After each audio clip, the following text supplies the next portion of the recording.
Welcome to Your Spiritual Besties Podcast. I'm Lauren Leduc. And I'm Rashida McCoy. We're here to laugh, cry, learn, and connect with you. We discuss anything and everything from our everyday lives to the magical, mystical, and woo-woo. So take a deep breath, grab a cup of tea, and set an intention to receive, because you deserve it, bestie. Hello, friend. Hello, Lauren.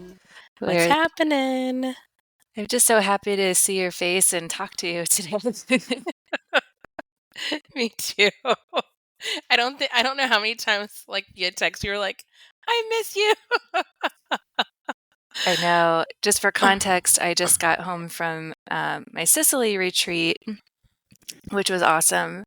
But yeah, not a lot of internet service while I was there. So we didn't get to do our usual back and forth messaging. And I would see that you left me voice notes and I'd have to wait overnight to read or to hear them. And it was just hard to have a conversation that way. But but I'm back. It's okay. We're both, and it's funny, we're like, I miss you, even though we don't even live in the same place. You know, I was thinking about that too, because I think I was like, I miss you already, when you were leaving. Mm-hmm. And I was sitting on the couch and I was like, but it's not like she's next door. To physically miss you. But yeah, I don't know. It's different. It's something about, just not being able to have access to you just anytime I want, I think. Yeah. And right now we're one time zone away, but during the trip we were 6 time zones away from each other. So that makes a difference. And then, yeah, there were little spots where I could get Wi-Fi and then it would go out constantly. So it was just too hard to try to keep up with communications, even socials. I thought I would be posting a lot of reels and such. And I was like, I can't be spending all this time on this. I am teaching and momming and, doing all the things. So anyway, it's good to see your face and for us both to be home right now. It's just been this summer of travels and I don't know, it feels like we're moving into a new space right now, which is what we're talking about today. Yes. New season. I am so excited about this season, not just because autumn is my favorite season of all. And it's so funny. I've always been attached to this season, not really realizing this is a favorite. I got married in this season. I just love the colors and just everything about what fall has for us. But yeah, we're going to get into talking about Mabon. It's, the 8th Sabbath holiday. It's the last turn for the Wheel of the Year for those of you who follow it. But if you don't, it's also a good way to really just see the year in a whole different way and just kind of be more in tune with the rhythm of the earth, I feel like. So yeah. What do you think, Lauren? You could get into talking about all things fall? Yeah, I'm excited about it. And yeah, for anyone who's not familiar with the Wheel of the Year, it's these 8 Sabbats, which are sorry, still jet lagged. Words aren't coming to me very easily. Oh, observances, 8 observances during the year. And they take place on the equinox or the solstice, and then directly in between each one. And it's not something I grew up with or was aware of whatsoever until really the last couple of years. And it's been really fun to dive into them a little bit, to start some new rituals with my family. And I like them because they're not really do they have gods or goddesses attached, or can they? Yeah, but it's not really about that so much. It's more about observing what's happening in nature and reflecting on what's happening within and just celebrating this passage of time. And the fact that we get to do it 8 times a year is pretty great too, because I think the big holidays are kind of spaced apart. The ones that most of us observe, and Christmas and Thanksgiving are kind of together, but yeah, that's kind of it. And then don't know. There's just something about feeling more connected with the passage of time and the way that things cycle. Yeah, and it's just something to kind of like, I don't know. And I feel like you might have touched on this a little bit, but like you were saying with the big holidays, like for me, it's becoming very, very commercial. And I know that you and we've chatted about this before when we talk about like how we want to raise our kiddos and what we do and don't want to do. And for me, I found myself getting to the cycle of like always, okay, here's the holiday. Like, what am I going to buy? What am I going to get? What thing? And there was like no real like meaning or intention behind it. And even when it comes to like, Christmas, which I celebrated growing up, it was about, oh, how many gifts am I going to get Macy and what are we going to do? And what is she going to think? And yeah, the excitement is great. But I also think if we really want to like be living intentionally, we can do that by aligning with the rhythms of the earth. And I want to say when I like started digging into like the wheel of the year and I like was looking it up, it was like, oh, it's the pagan holidays. And for whatever reason, the word pagan had this like negative connotation to me. I don't know why, but it's just simply other than the major belief. And when you think about like what spirituality is, it's not this major religious system. It's other than that. And so why not, if you are really stepping into this spiritual space, aligning yourself and attuning yourself with the rhythms of the earth through these Sabbath, pagan Sabbath holidays in this wheel of the year. So yeah, I'm excited. Yeah, I really love how you put that, and it'll be our next Sabbath episode.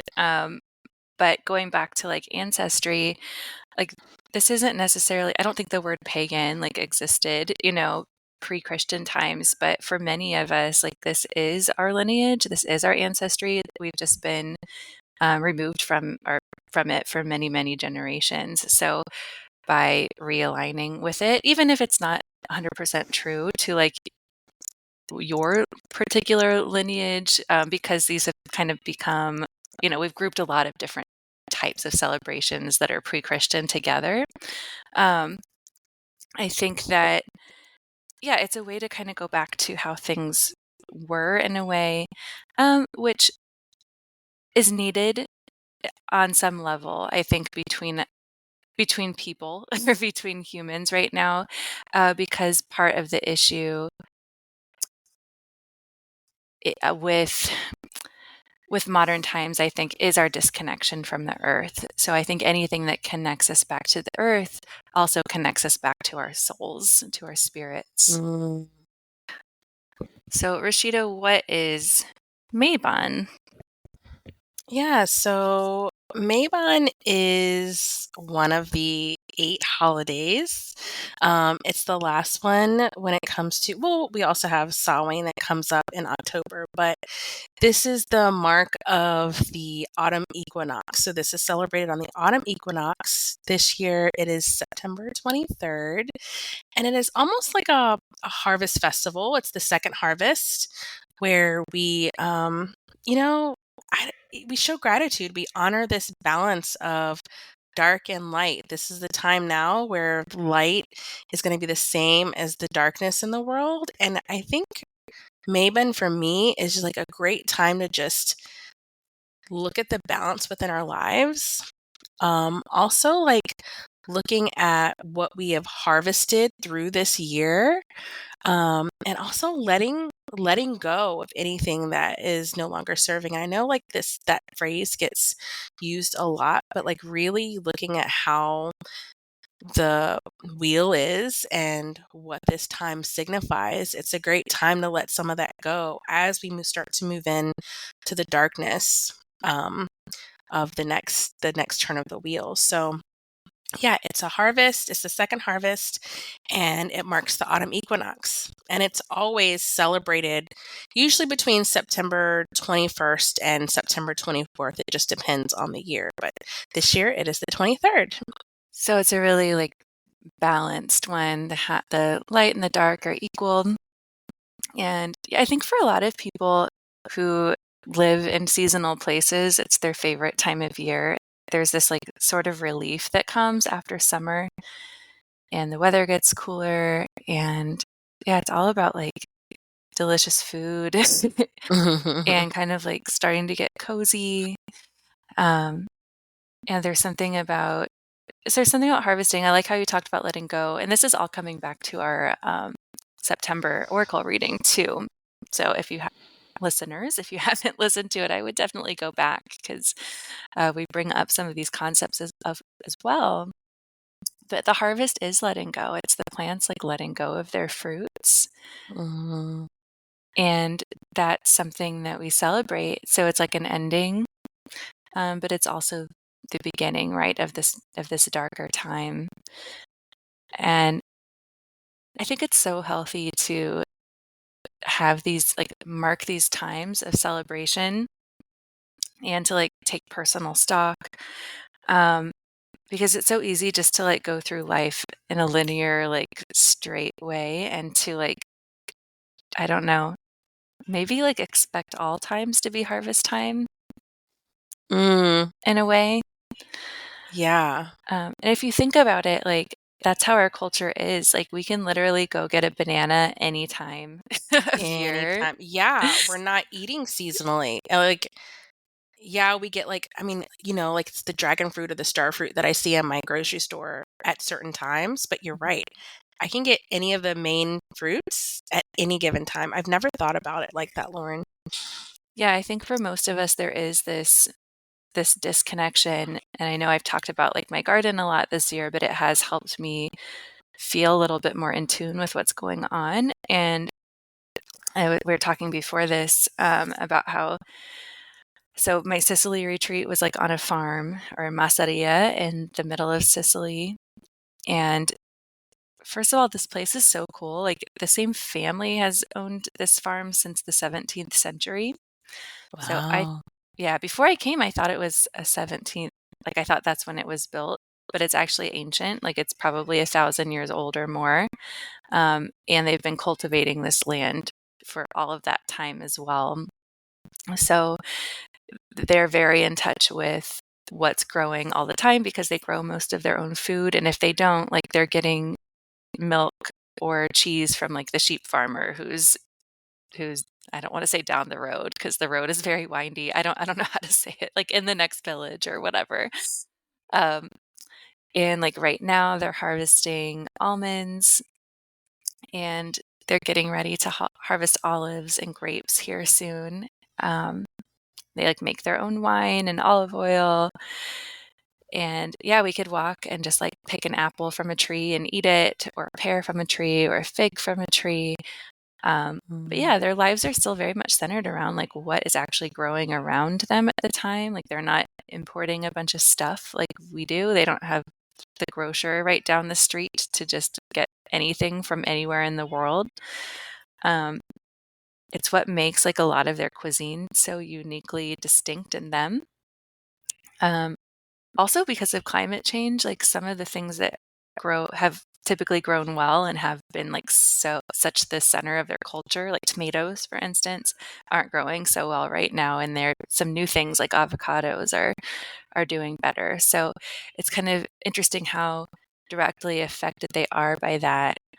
Um, and yeah, I was just very much aware while living on that land for a week of how abundant it is and how kind of symbiotic the relationship between humans and the land is. And like every yoga practice, I just found myself like at the end and the beginning, like talking about the land and thanking the land and like really being on it and experiencing it because it does have so much to teach us about like who we are because we are nature. Yeah, I just think, I know I've gone off on kind of a diatribe, but the way many of us live is just so disconnected from that. And it felt very refreshing and grounding and like tranquil to be so connected. Yeah, I mean, when you think about it, seriously and truly, when you can live in that way, I think it's really easier to one, recognize that we are nature, but also take the cues that are around us, here where we are, we see the 4 seasons, right? But because we live in this, always harvest time, can get whatever at the drop of a dime time, it's really hard for us to like see the subtle changes that are happening, not only within nature or the earth, but within ourselves. So I think it was really cool that you like really tuned into that, and honored the land for that. I more and more I find myself doing that, thanking where my food is coming from, thanking the land for providing, even just like if you go and visit another state or another country, just having a little bit of reverence around this particular land and what it's offering, and how it's supporting us is really, really important as well. But I mean, and that's really what Mabon's about. It's a time for gratitude, really, truly, and honestly. We give thanks for the abundance of Mother Earth, which it sounds like you did really, really well while you were there.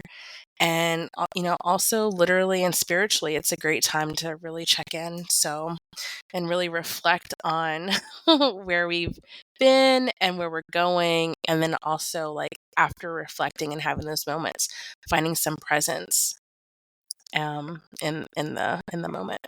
Yeah, absolutely. I think gratitude is such key, and it's wonderful that that's something we do observe, like, well, later in the season around Thanksgiving. But it's something to definitely consider when it comes to nature, because it's easy to take and take and take and never give back. And maybe we think like, okay, I'm paying for this food. That's the way I'm giving back. But like really considering where it came from and all of the hands that touched it and nature itself is so important. I think about, yeah, like in Sicily, you can meet the person who is like harvesting growing and harvesting the food. In the US, we have such a corporate food system. Like, can you go to the farmer's market? Absolutely, and meet your farmer. But for most people, they're buying food that was like, grown in a commercial way and then harvested and cared for by folks who probably like aren't from the US and who are hired as very cheap labor, who aren't necessarily treated well. Um, so I think like not to like make yourself sad every meal that you have, because you have to eat, and like not everyone can have the time to get local farm grown food, and not everybody can afford it. To like take that time of gratitude for each and every person who made this food available to you and cheap to you. And Yeah.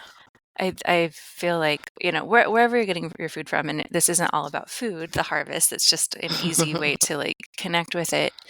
Yeah, spending that time in gratitude and like truly giving back. And giving doesn't have to be a gift, like a physical gift. It can be a blessing, like really sending your blessings and gratitude to back to the earth and back to all these folks is just a way to be more mindful around what we're consuming. Yeah. And it's also too, I want to come from the perspective of someone who grew up saying like grace before we had to eat our food. And Mm-hmm. I kind of like, as I've made this shift, have been a little opposed to that. But this is actually, honestly and truly, like, it feels so resonant to do this. It doesn't have to be this like long, drawn out thing, just take a moment, you know, really see what's on your plate and like physically, not physically, but energetically, just like attached to like the things and give your gratitude towards the, like you said, the hands that have prepared it and also made it possible. I like doing this now instead of a grace or even like teaching my children grace, because I do want to give due and thanks to who provided this for me at this time. So I really appreciate you speaking to that aspect of it. I love that. And I think like observing these holidays they're an opportunity to start creating some new rituals, which I know we're both doing. So we can think of it the same way with like grace. Like, I'm not going to say it the same way that my dad typically does. And, I'm glad he has that ritual and he does that. But yeah, it's like, it can feel like a lot of work, like figuring out what are my values and how do I express that through these rituals. So for me, like, I'm not going to say, Heavenly Father, thank you for this food, because that doesn't resonate for me. And like, there are a lot more people that go into it like, but Mom's sitting right there and she made the food. I'm just kidding. Yeah. But like, yeah, saying like, thank you to all the hands that touch this food. Thank you to Mother Earth. Those are things that resonate. And yeah, this is making me want to be more mindful about meal times with my family. We don't get to sit down and eat together like every meal or anything like that. A lot of times it's me and Gemma. So it is something I can probably be more assertive about before we eat, because life can just be a little chaotic and we're eating out of packages and like not always thinking about it. But yeah, the last week in Sicily was a really nice little reset because everything was made from scratch. And it was made with love and so delicious. Mm. I was looking through the book I reference for these, which is called Circle Round, Raising Children in Goddess Traditions by Starhawk, Diane Baker, and Anne Hill.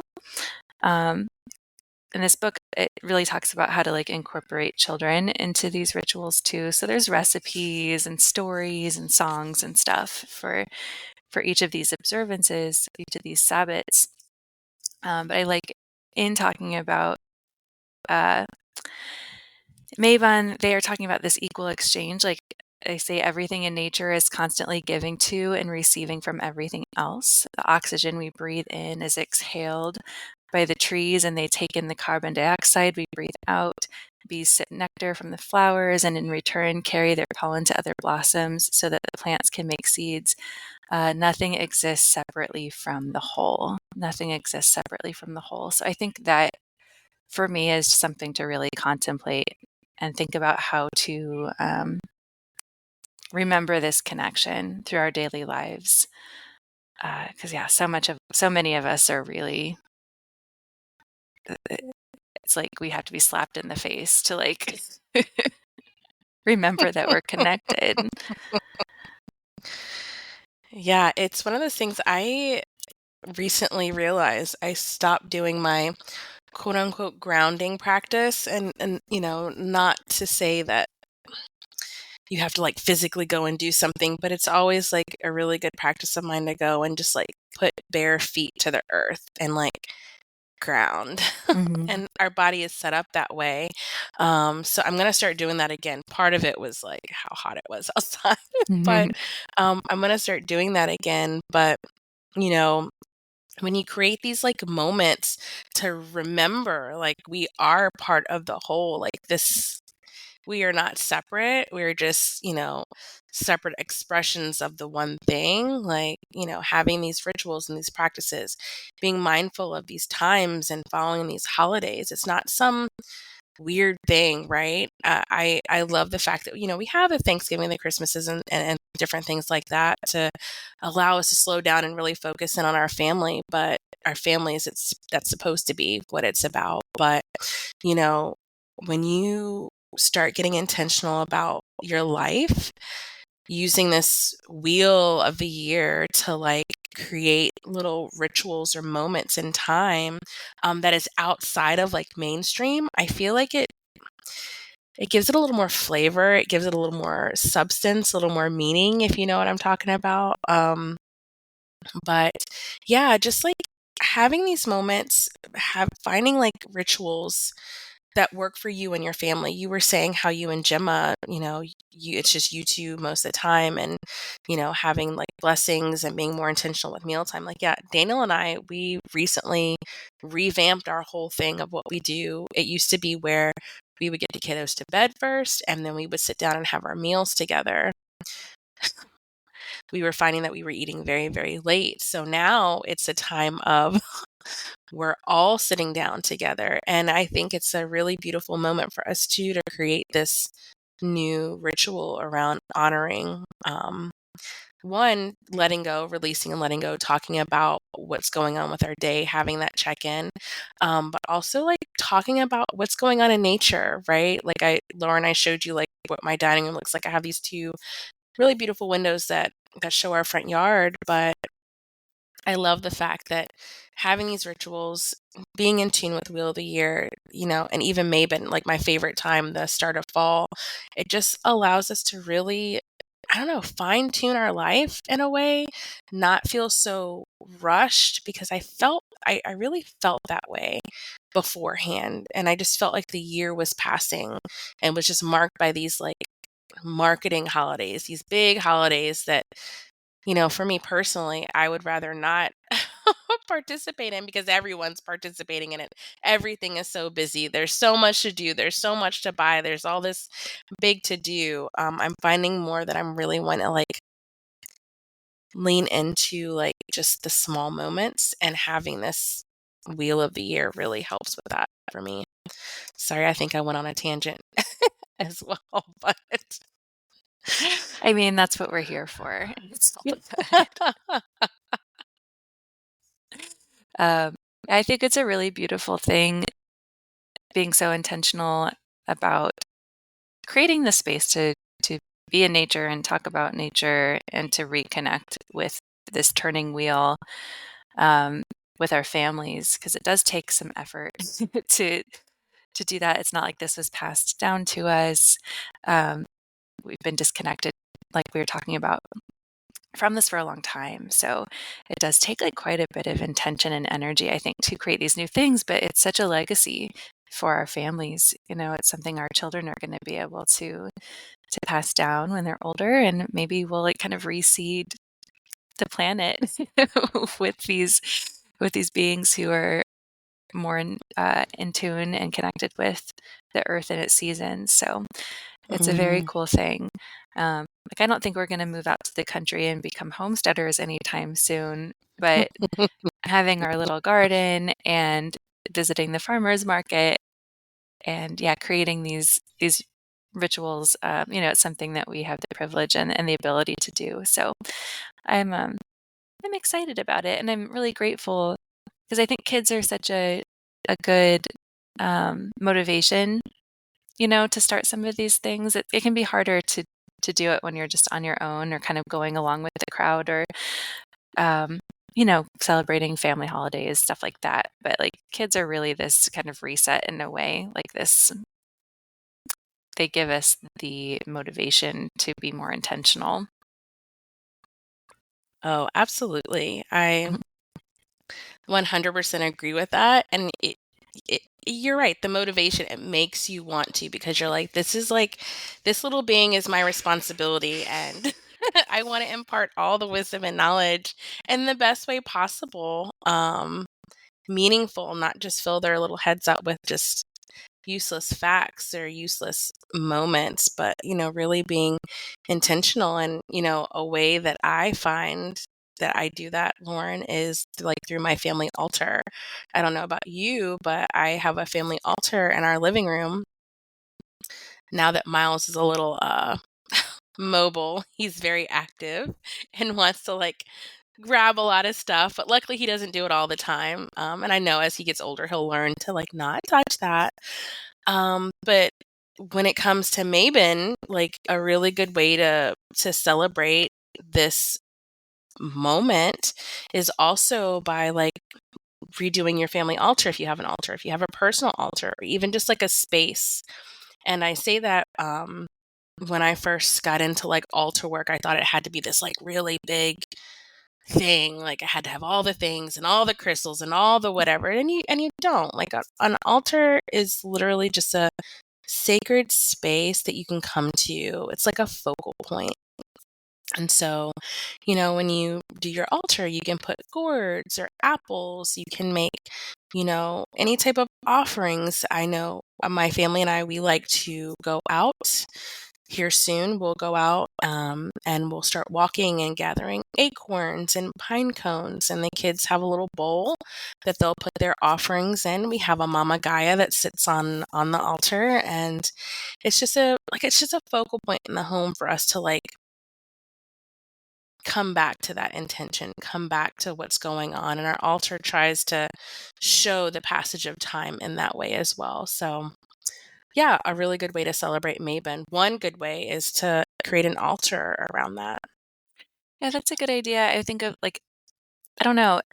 It's funny because a lot of these things are things that people do just in a different, like with a different intention. Like they decorate their mantle for these different holidays, or like it's fall, so we start putting gourds on the mantle. Like these are all like vestiges of of these celebrations. And I think like for a lot of people, they can probably do what they're already doing, but just with more like appreciation and recognition, right? Like people go apple picking, people eat foods with pumpkin in them, people do things that are like celebratory with friends and family. There, I feel like this is already like built into our culture in a way. It's just, yeah, how do we do it with a little bit more intention and appreciation?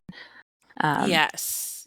And Not just doing it because it's there to do, but mhm, why are we doing? Exploring that. Why are we going apple picking every single year? What about that is calling to us? What are we, are we enjoying the harvest, or is it just like another activity to do with the kids? And even if it is another activity just to do with the kids, like how can you create more intention with your children and explain to them like why this is the moment to do this? I think you're absolutely correct. It is built into our society. I think it's, some of these traditions, it's kind of hard not to have that, built in, but that intentional piece, less mhm. marketing, less commercial, less like buying and getting the new fall decor or whatever. But like, are you placing these around your home with intention? Like, are you blessing your home? Are you clearing space to add these things? Like, what are you doing? And, taking it from a different level of just decorating to like having that like meaning behind it. Yeah, that reminds me. I wish I could think of the name of the book right now, but I have one about like hearth witchery. It's like basically caring for your home uh, with intention and ritual. And it definitely goes along with everything we're talking about, because it does talk about like decorating the mantle. It even talks about like little little folklores of like little elves and things that live in your house, and like whether or not to give them gifts. Oh, cool. It talks about like food. Oh, that reminds me of a good thing to do for Mabon. Well, a couple. One, the book that I talked about, The Circle Round, has a pumpkin bread recipe. So that's a great way to like make Mabon bread. There's a lot of bread recipes for these different Sabbats. Um, and the other one, which is in this Hearth Witch book, is what are they called? Like when you do the hot water pots on the stove and put different spices and things in them. Well, you can use it as like a spell. Like, so you boil water on the stove, and then you put spices or plants or whatever has to do with the particular like season or your intention. But this time of year, putting cinnamon, putting I don't know, probably like star anise, putting like the very like chai fall pumpkin-y scents and flavors in there is something that you can do with intention. I'm not explaining this very well right now.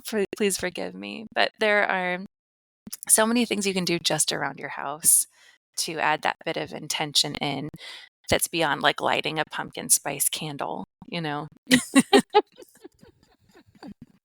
And you know how we love our pumpkin spice. But yeah, absolutely. Like the simmer pot that you were talking Thank about. you.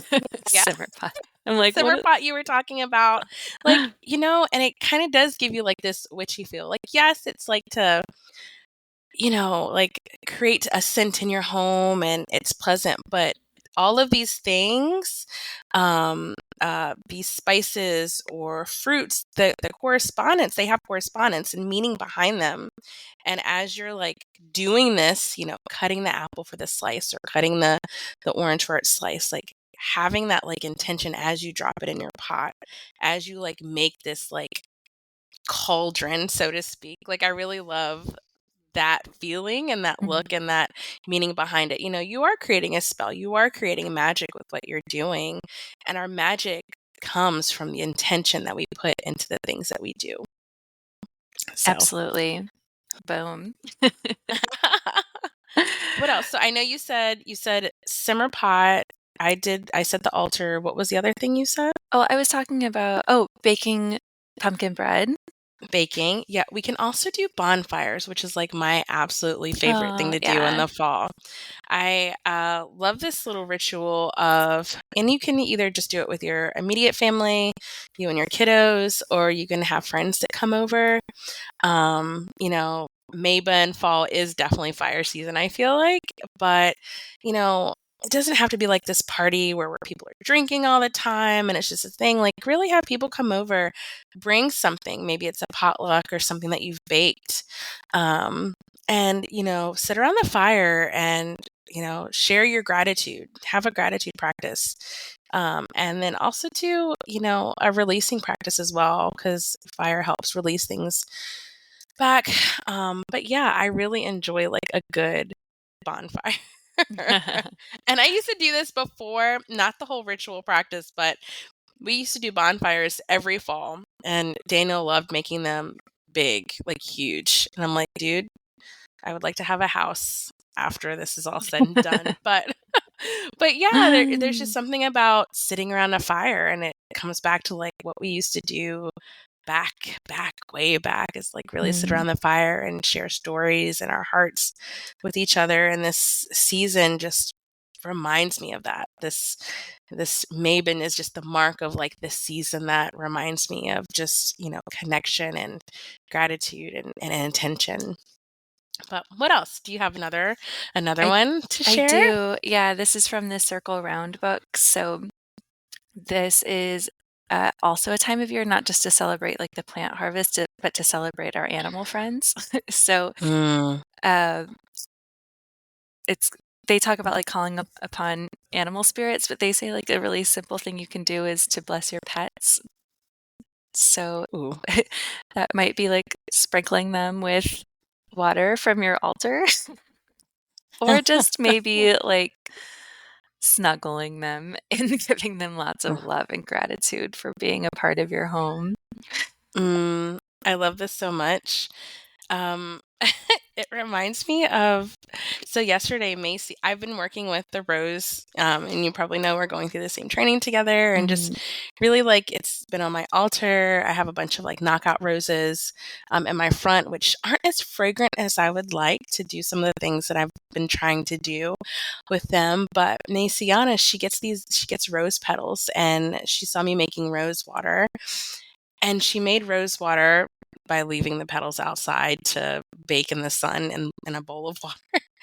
But you know what? She took the rose water and like put it on Ellie's back, and like she put the petals on her back too. And it was like the cutest thing. Like she was so intentional about it. She was so like caring and loving and just showing her love to this animal that's a part of our lives. So when you said that, I'm like, you know what? Yeah, like these creatures bring us so much joy, and they're such a huge reflection of, parts of ourselves that we have forgotten, but also like the parts that, we want to come into equilibrium with. Like when I rub my dog's head, I don't know, it's not just because I'm giving her pleasure, but there's just something about it that I'm drawn to, that I want to be a part of in this little dance between the two of us. But yeah, it made me think of this rose water thing that Maciana did, anointment, I should say. So that's really cool. I think like talking to them can be really good too. Like I know I used to talk to my cats more before baby. And now I remember to talk. I try to remember to talk to them and acknowledge them, because I feel like even if they don't totally understand, they understand on some level. Yeah. Like, And it's the tone, like the tone in your voice, and like yeah, just that cadence, that vibration that you're sharing with them. yeah. And I think in a way they do understand. Like, I had to have a talk with my cat Ollie a few weeks ago because he kept having accidents in the house, which is not something that he had before, but it was, I think, triggered by like diet and stress a bit. So Mm. I had to like sit and talk to him. I'm like, dude, please go in your box. And I know, like, making sure their health is good is important too. But like having this talk, I'm like, you need to go in the litter box. Like, it's very hard for us to like care for our home and care for you when you're doing this. And I don't think that alone did it, but he did start going in his box with a couple other changes. Unfortunately, we just got home from our trip. He didn't have one accident the whole time, and like it kind of started up again. So I think maybe the stress of like us leaving and then coming back might have caused it. But anyway, like now I remember to like actually talk to him about it and Mm. think that there's like a little something there where he can understand and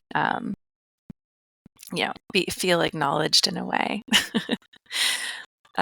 I'll shift gears. One other thing they talk about is things you can do to restore balance to the earth. So that might be like going and picking up some trash on your land or in your neighborhood.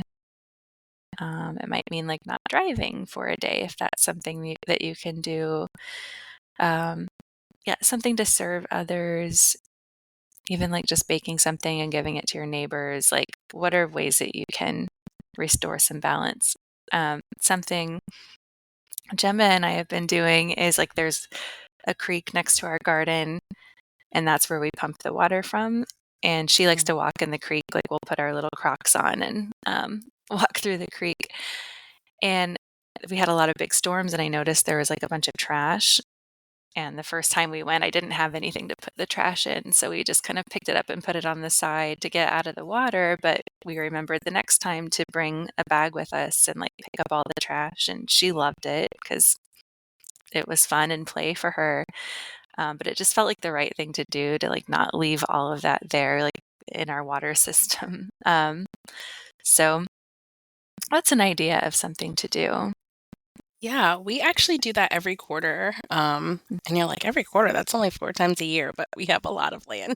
Yeah. So, like we'll collect the trash that's by the road. Like it always seems to me that someone's always throwing something out. But anyway, but yeah, we'll have buckets and we'll go and collect trash and we'll make it it's like a thing that we do. And it's so surprising to see one, how much trash we find that blows. I mean, we live out in the middle of nowhere and we just are constantly having trash in our fields and it doesn't look trashy, so to speak, but there is like this sort of like exchange. And I'm glad you like mentioned this one because I would always just do it as like a chore, not really thinking about it as like this balance and this exchange of balance. So yeah, that's actually something to think about.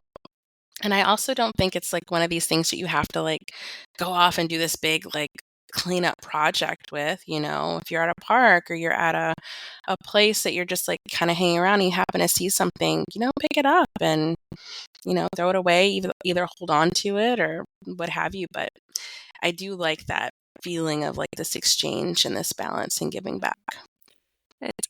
I love, that's one of the things I really love about our neighborhood is people do take very good care of everything because we all live on the same lake and everyone is very invested in it being like a clean, peaceful, beautiful place. So Yeah.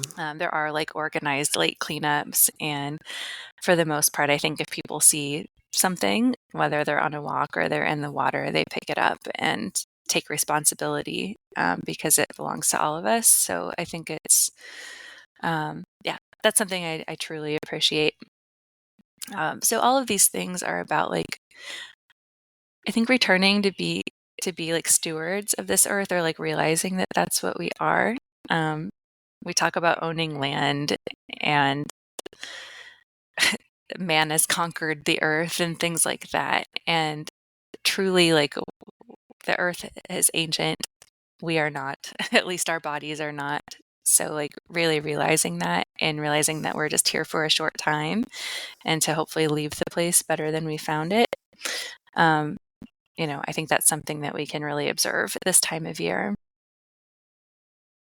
Yeah, I really love that as well. And like this, I think you have to make this time like about you and your family and look at the significance and meaning, because we can go into the history and we can talk about the different gods and this and that, but just really like tuning into what does this time mean for you, what are some things that you just kind of want to take with you as the wheel starts to turn, and make it your own. I personally, this is like my favorite season. Again, I'm going to say it like so many times, but it's like my favorite season. But it's just, this time is just so potent for me. It's at the end of the year. It's just like, I feel like there's so much magic in the air when autumn rolls around. But yeah, I agree with you, Lauren. I really appreciate everything you've shared, and your experience with Mabon and how to celebrate. And I hope we gave some really cool information around this holiday, and a way to kind of like check in and be intentional and show some gratitude in our lives. I think so. And I think for anyone listening, if you'd like to like reflect on this, we can offer you a couple questions. So the first would be, what are you harvesting right now in your life? Mm. What are you letting go of? What are you making space for? Those are 3 questions. So thanks everybody for listening. Thanks, Rashida, for offering up all of these beautiful rituals that you have already incorporated into your family life. Your family's so lucky and blessed to have you. And I'm excited too. Like it's always hard for me to say goodbye to summer because I love it so much. But I did put on a hoodie today because it's like in the 60s right now. Ooh, is And it really? yeah, we're having a couple cool days, and it feels good. Like I'm ready for the cozy. Yeah, it's cozy season. There's Cozy a and term. crisp. It's hygge. There's yeah. Did you tell me about that? Maybe. Okay, I was like, It's like a yeah, Scandinavian term for mm-hmm. that getting cozy. And winter's definitely like hygge season, but fall is the start of it because like the air starts getting cooler. We want to snuggle up. We want the fires. And it's all about like chilling and like celebrating and like really luxuriating in our time together, as families, as friends, like with your Mm-hmm. community. I love that so much. Well, Lauren, Yeah. thank you so much for all your wisdom as usual. I Yeah. enjoyed talking about this and celebrating my favorite season of the year. So Yeah. thank you. Thanks, friend. Love you. I'm gonna go Love make you some apple too. cider and I don't know, something else. I'll make some pumpkin bread. Yeah, I need that recipe actually. Make sure you share that with me. And snuggle up. All right, loves. Have a beautiful fall season and we'll chat soon. Happy Mabon. Thank you so much for joining us for this incredible episode. If you loved it, don't forget to subscribe, leave a review, and tell all your besties about us. You can also connect with us on Instagram at Your Spiritual Besties Podcast. And be sure to say hello and share your thoughts about the episode. Love you, bestie. Talk soon.